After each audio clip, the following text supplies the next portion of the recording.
Bonjour. Aujourd'hui, nous allons parler d'un sujet qui nous intéresse tous, toi, moi, nous, vous. Aujourd'hui, nous allons regarder des prédictions sur l'avenir, un sujet qui nous intéresse tous, puisqu'on ne sait pas ce qui va se passer. Dans un premier temps, nous allons aborder le sujet du futur dans 10 ans, donc en 2030, puis sur les 50 prochaines années, ce qui pourrait arriver pour la fin du monde. Comment est-ce qu'on va mourir probablement? Alors, nous allons regarder tout ça ensemble. Commençons par les prédictions de dans 10 ans.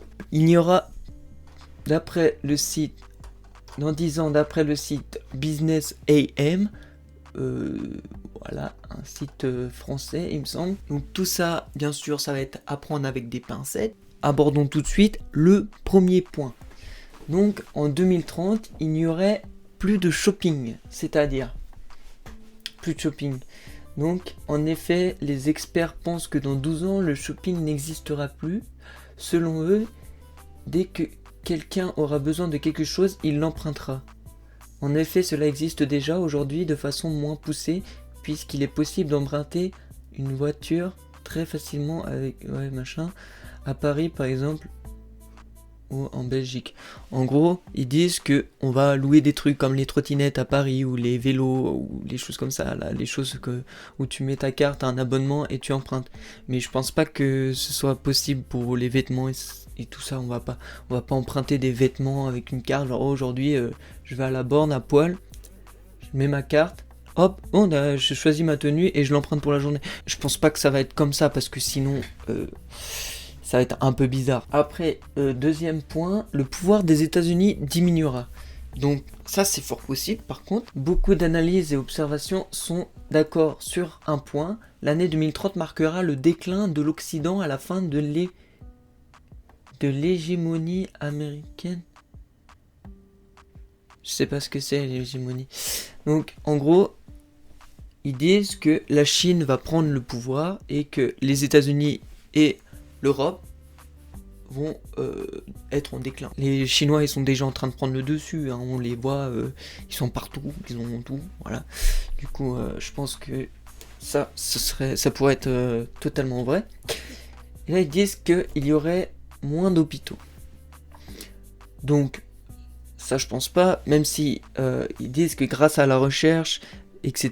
Il y a les imprimantes 3D et ça, et qu'il y a de l'automédication qui se fait déjà, donc il y aurait moins d'hôpitaux. Mais ça, je pense pas, parce que on aura toujours besoin des professionnels médicaux pour se soigner. C'est pas possible. Genre, il y a des maladies trop graves, tu peux pas te soigner tout seul. Là, il y a un débat sur est-ce qu'il y aurait plus de viande ou moins de viande qui sera consommée dans le monde. Donc là, ils ne sont pas fixés, mais ils pensent qu'il y aurait plus de viande consommée, car l'évolution humaine, etc. Il y aura trop de gens sur la Terre, plus de gens sur la Terre qui vont manger de la viande. Il y aura plus de viande, plus de gens, donc plus de viande consommée, et donc plus de pollution d'eau, etc. D'utilisation d'eau. Mars, ça, c'est un sujet intéressant. Ils disent que selon les scientifiques de la NASA, nous serons en mesure de déplacer des humains vers Mars dès l'année 2030. Ce sera également l'occasion de confirmer l'existence de la vie extraterrestre et de permettre d'expliquer et de mieux comprendre tout un tas de phénomènes terrestres. Donc ça, c'est en partie le sujet pourquoi j'ai fait cette vidéo, parce que la conquête de l'espace, ça intrigue tout le monde. Donc comment on va faire pour envoyer des gens sur Mars, sur des planètes, etc., sur des satellites. Et là, il paraît qu'en 2030, on serait en mesure de le faire. Donc moi, j'ai très hâte, parce que franchement, ce serait lourd.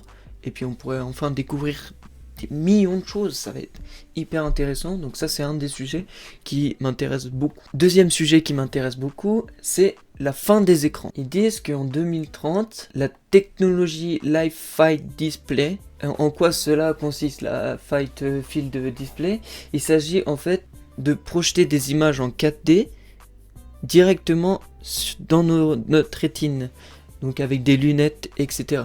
Donc ça c'est possible parce que déjà actuellement on peut rendre quelqu'un qui était daltonien normal entre guillemets, il voit la même couleur que les autres, et on peut déjà avec des implants, etc., de redonner la vue à certaines personnes.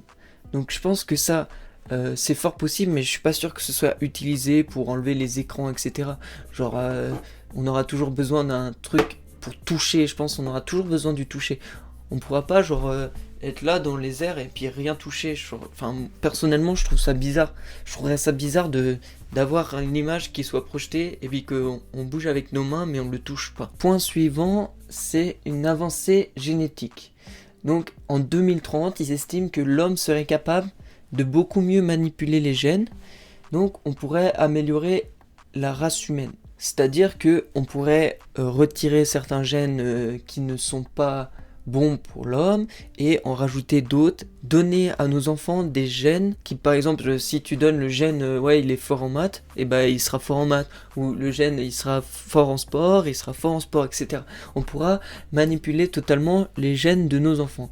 Je trouve ça très creepy puisque on va choisir le caractère entre guillemets de notre enfant, ça va être des gens, tout le monde voudra avoir la perfection, et je pense qu'au final ça changera pas grand chose, parce que si tout le monde est parfait, il y aura personne qui sera meilleur que d'autres, donc au final ça servira pas à grand chose, à part créer une planète avec des, entre guillemets, des génies, ça ne servirait à rien, parce que personne n'aurait de personnalité, entre guillemets, je pense. Je pense que ce serait comme ça. Donc le prochain point, ce serait qu'on pourrait avoir une vision améliorée. Donc comme j'ai dit tout à l'heure, avec des implants dans les yeux, etc., on pourrait voir à une distance plus grande et voir par exemple les faisceaux infrarouges. Ce qui serait fou, dingue, parce que déjà on peut déjà le faire avec des appareils. Donc s'ils réduisent, ils pourraient clairement le mettre dans tes yeux et puis tu pourrais voir comme ça, enfin, genre, moi je trouve ça fou et je trouve ça hyper intéressant de pouvoir faire ça. Maintenant, nous allons aborder le sujet de la fin du monde. Donc, quelles sont les possibilités pour que l'humanité s'arrête dans 50 ans, 100 ans, etc. Qu'est-ce qui va nous tomber sur la gueule? Probablement. Nous allons voir ça.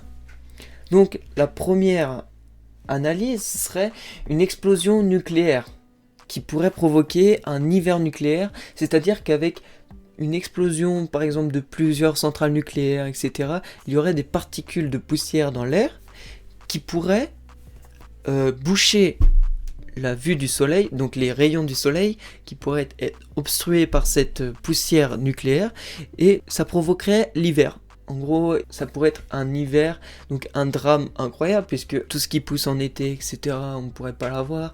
Ça engendrerait la fin de l'humanité probable, parce qu'on ne pourrait pas vivre sous les conditions hivernales toute une vie. Ça serait compliqué.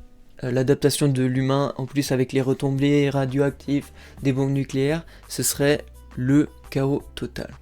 Le point suivant qui pourrait tuer la population humaine, ce serait les bactéries résistantes aux antibiotiques. Donc là, on en a la preuve vivante, le coronavirus. Il y a des millions de personnes qui meurent du coronavirus aujourd'hui. Là, ils mettent que d'ici 2050, 10 millions de personnes pourraient mourir chaque année à cause d'une bactérie résistante aux antibiotiques. La théorie la plus connue, entre guillemets, et la plus analysée, la plus dite et redite, rabâchée, ce serait un astéroïde qui pourrait frapper la Terre. Et à cause de cet astéroïde qui frapperait la Terre, ça engendrerait des pénuries d'alimentation mondiale et la perte de millions de vies humaines. Donc, c'est-à-dire que cet astéroïde, selon la composition qu'il a, s'il explose sur Terre, ça engendrerait un désastre, puisque ça rayerait de la carte beaucoup de terres, de pays, ça rayerait beaucoup de choses.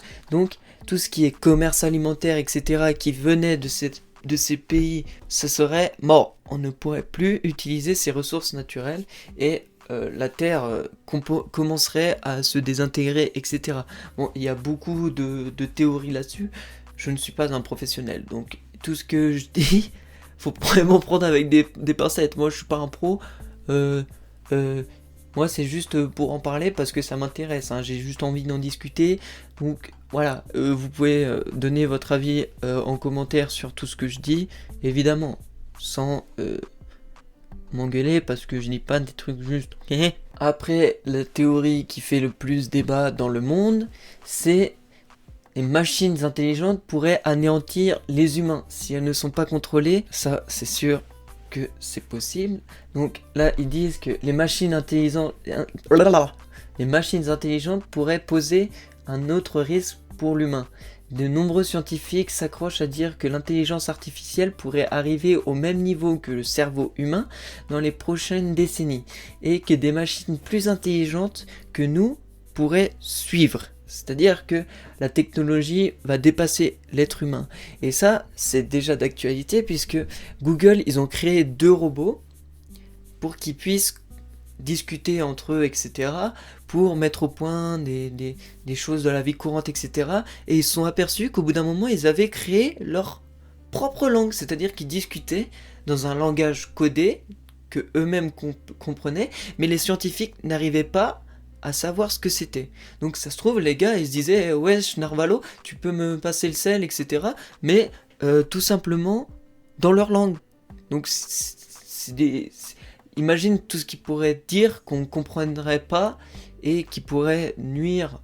Enfin, peut-être qu'ils diront pas forcément des choses négatives, que ce serait juste pour parler normalement comme vous et moi, mais peut-être que ce serait pour trouver des moyens de, je sais pas, de tuer tout le monde. Dans le rapport Global Challenge Foundation, 5 membres de l'Institut pour l'avenir de la vie indiquent que l'intelligence artificielle peut être conçue pour détruire des vies.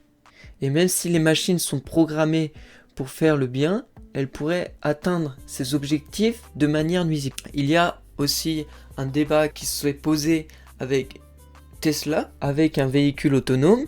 S'il y a un accident probable qui met en cause d'autres personnes, est-ce que la voiture va mettre en danger les personnes à l'extérieur du véhicule ou va mettre en danger les personnes à l'intérieur du véhicule? C'est-à-dire, est-ce que le véhicule va écraser les gens ou est-ce que le véhicule va se mettre dans le fossé? Et c'est là où se pose un problème. Le seul moyen qu'ont trouvé les ingénieurs de Tesla, ce serait de mettre un bouton où quand tu rentres dans ton véhicule, est-ce que tu es altruiste ou égoïste? C'est-à-dire si tu es altruiste, c'est toi qui prends, et si tu es égoïste, c'est les autres qui prennent. On va finir là-dessus. N'hésitez pas justement dans les commentaires à donner votre avis sur toutes ces prédictions, etc. et ces risques de fin du monde, parce que je trouve que c'est un sujet intéressant qui serait cool à discuter, à débattre avec une personne. Bon là c'est le confinement, donc j'ai dû le faire tout seul. Voilà, c'est une vidéo qui est un peu moins drôle que d'habitude, hein, parce que je voulais parler d'un sujet sérieux qui m'intéresse. Donc si vous trouvez cool ce genre de format où on regarde ensemble des prédictions, etc., où on discute de choses, dites-le moi dans les commentaires, et peut-être je ferai un deuxième épisode avec quelqu'un d'autre pour discuter justement de toutes ces choses sur l'humanité qu'on ne connaît pas. Donc c'est la fin de cette vidéo, j'espère qu'elle vous aura plu. Si c'est le cas, n'oubliez pas de mettre un pouce bleu parce que c'est hyper important pour le référencement de la vidéo, pour que les gens voient, etc.